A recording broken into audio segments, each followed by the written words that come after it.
दर शिमग्याला आम्ही सगळे म्हणून गावाला जातो. बस, गोंधळ, हसणं आणि सगळं एकत्र. पण यावेळी मी वेगळा रस्ता निवडला. मॅप सांगतो 8 तास, पण रस्ते काहीतरी वेगळंच सांगतायत.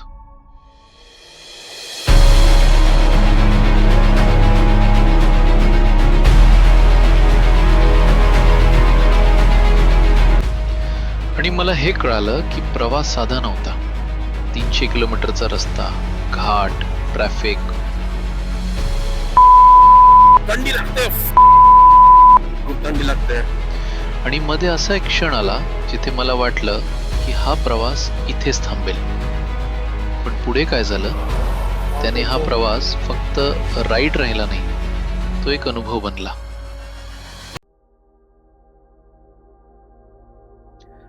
सकाळचे साधारण 4:30 वाजले होते. थोडा उशीर झाला होता. शहर अजून पूर्णपणे जागं झालेलं नव्हतं. बॅग तयार होती, कॅमेरा सेटअप तयार होता आणि मनात एकच विचार, आज काहीही झालं तरी हा प्रवास पूर्ण करायचा. गणपती बाप्पा मोरया, मंगलमूर्ती मोरया, हर हर महादेव, ओम नमः शिवाय.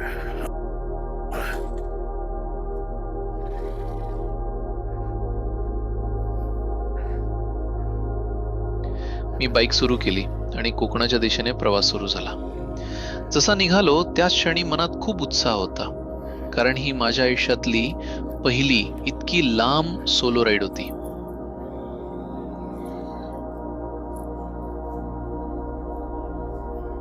पण मला अजून माहिती नव्हतं की पुढे हा प्रवास मला किती वेगळं शिकवणार आहे. झाली आपली सवारी सुरू आणि आताच घरच्यांशी पण बोलणं झालं माझं.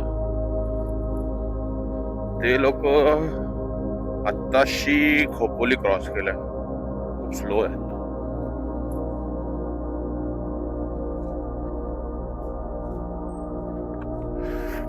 ओम नमः शिवाय. लक्षात होऊ द्या, थंड वाटते जरा मस्त. सो माझ्या फर्स्ट लॉंग राईड कोकणसाठी पहिल्यांदा बाईकनी चाललोय. इतक्या वेळ म्हणजे बस वगैरे सगळं असायचं, बट बाईकनी पहिल्यांदाच चाललोय, ते पण एकटा. First time 300+ kilometres, first time 8 hours of travelling, आणि हा माझा पहिला व्लॉग असेल.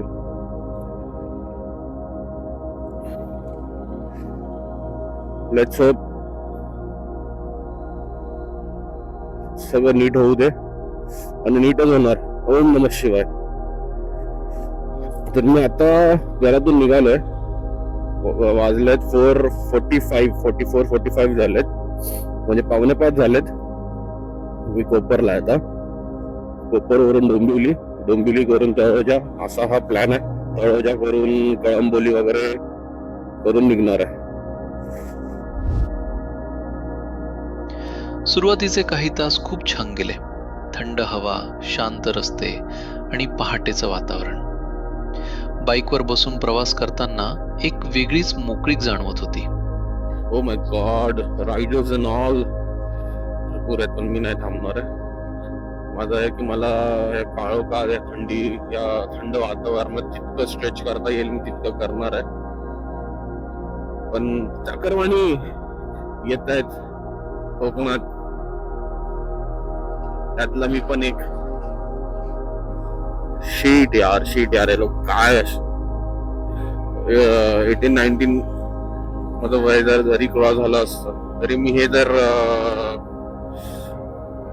हट्ट केलं असतं, मग थोबडीत दिलं असतं यार तेव्हाही. आताही म्हणजे घरचे खुश नव्हते, पण त्यांना माहितीये की मी माझ्या हट्टापायी मी ऐकणारच नाही.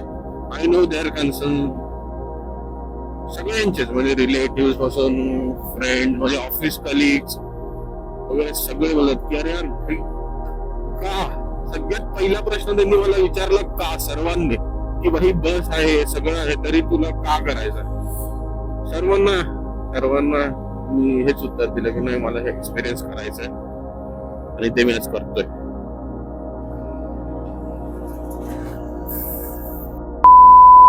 थंडी लागते, खूप थंडी लागते. माझे हात ऍक्च्युली थंडीने हे झाले. बाई रायडर दिसतंय. बरं वाटतंय मला बघून, बरं वाटतंय. माझ्यासारखे वेडे खुळे ज्यांना रायडिंगचं प्रेम आहे, जे चाकरवानी त्यांनी विचार केला होता की जायचं तर शिमग्याला बाईकनेच जायचं, ते आमचे हे सगळे गँग. मी एकाला पण नाही ओळखत, पण गँग. Yes, I can say it, गँग.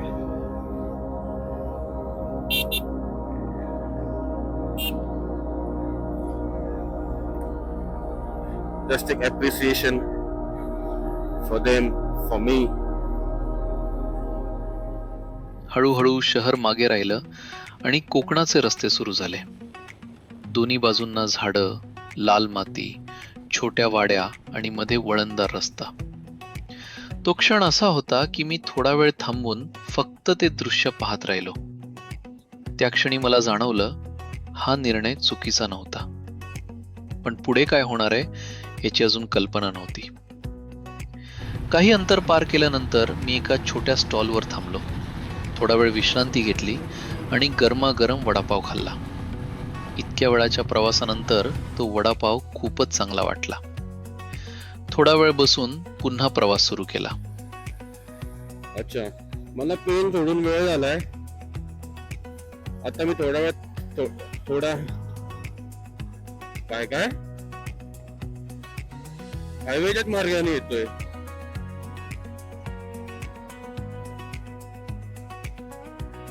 तुम्ही खूप नाही एक्सप्रेस हायवे नाही करत होतो.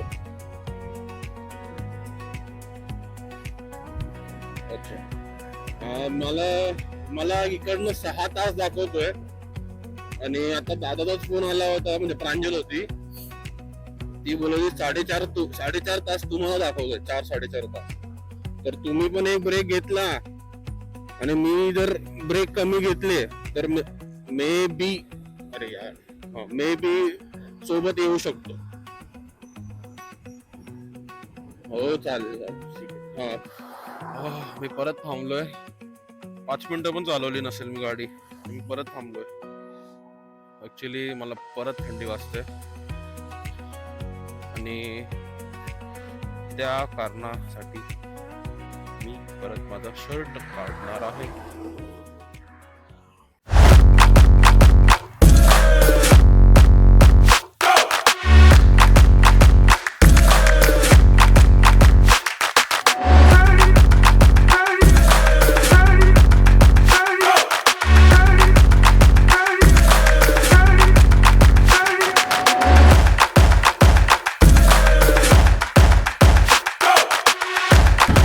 रत्नागिरी 207.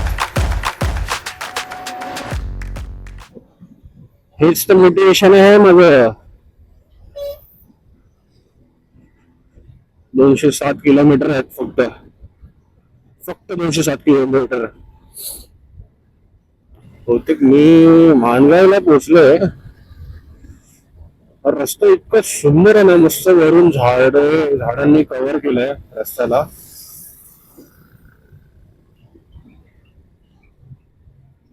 मला 4 hours 57 minutes. What the fuck? अभी ट्रॅफिक आहे.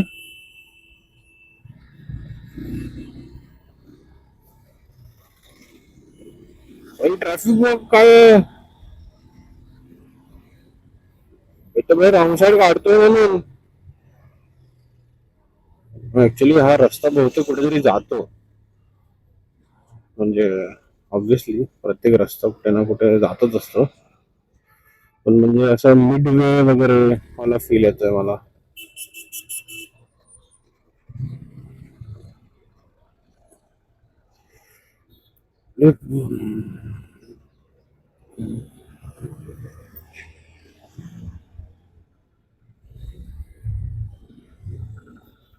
माणगाव आपलं माणगाव म्हणून ही गर्दी दिसते. मीला जेव्हा फोन केला होता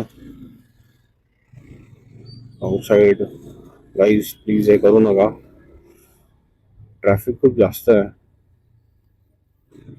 म्हणून मला करावं लागतंय.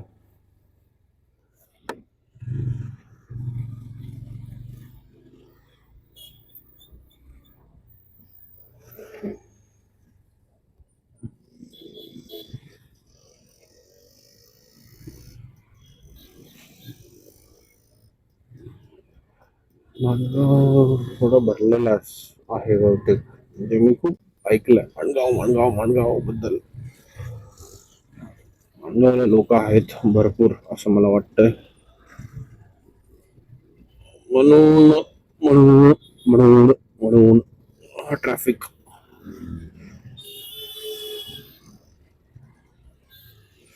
चल रे बाबा एक साइड दे.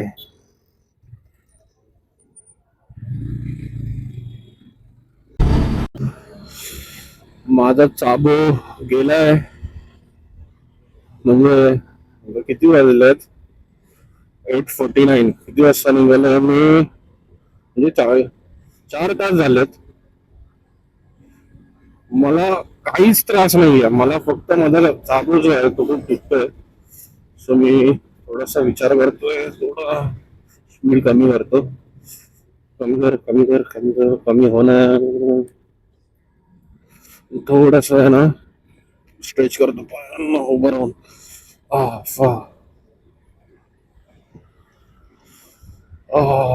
लय बरं वाटतंय.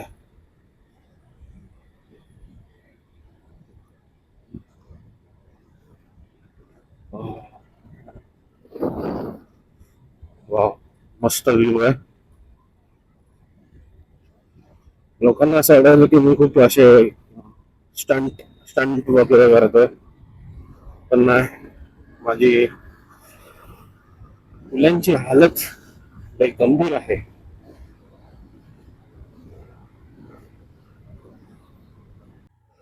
सो माझ्या या राईडचं पहिला टनल येत आहे, कशेडी टनल. अच्छा, ओके, बरोबर, Kashedi tunnel.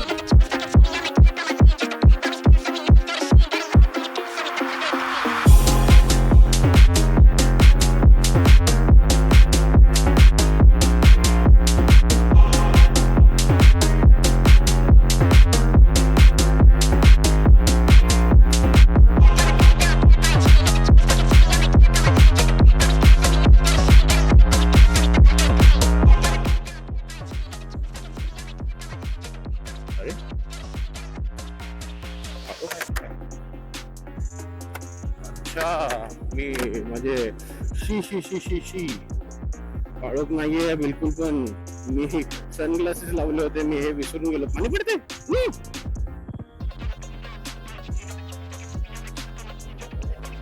So far, so good. This is so amazing. So far, so good, यार. खूप खतरनाक दिसतंय.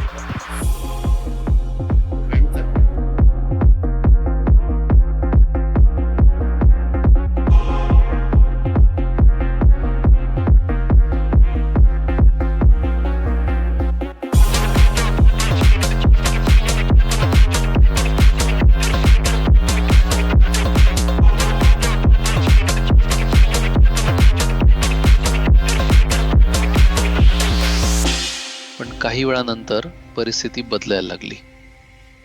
200 किलोमीटर नंतर शरीर थकायला लागलं, पाठ दुखायला लागली.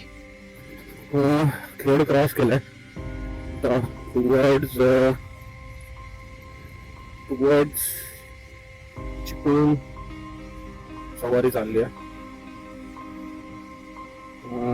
लास्ट क्लिप पासून काहीतरी 12 किलोमीटर मी केलंय.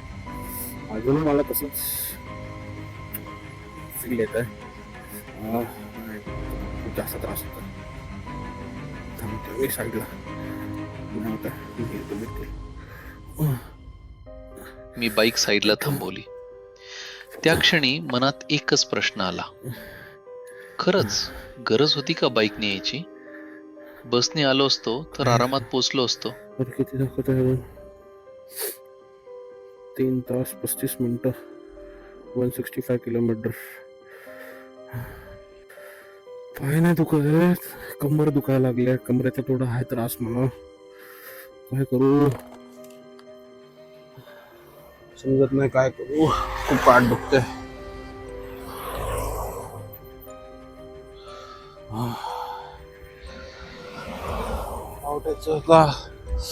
डाऊट येतोय मला, काय करू. प्रॅक्टिकल आहे की मागे तर नाही वळू शकत.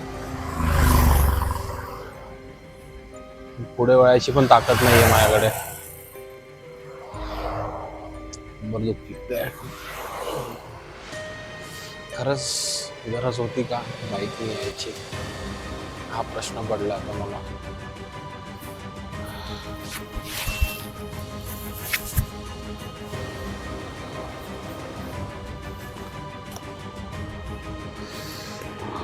कान पण दुखतोय, कानाच्या बालीचं इथे प्रेशर येतोय पूर्ण.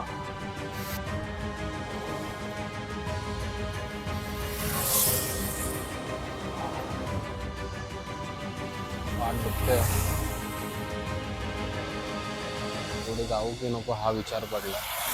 पुढे जायचं तर आहेच, पण खरंच गरज होती का, हा प्रश्न पडलाय मला.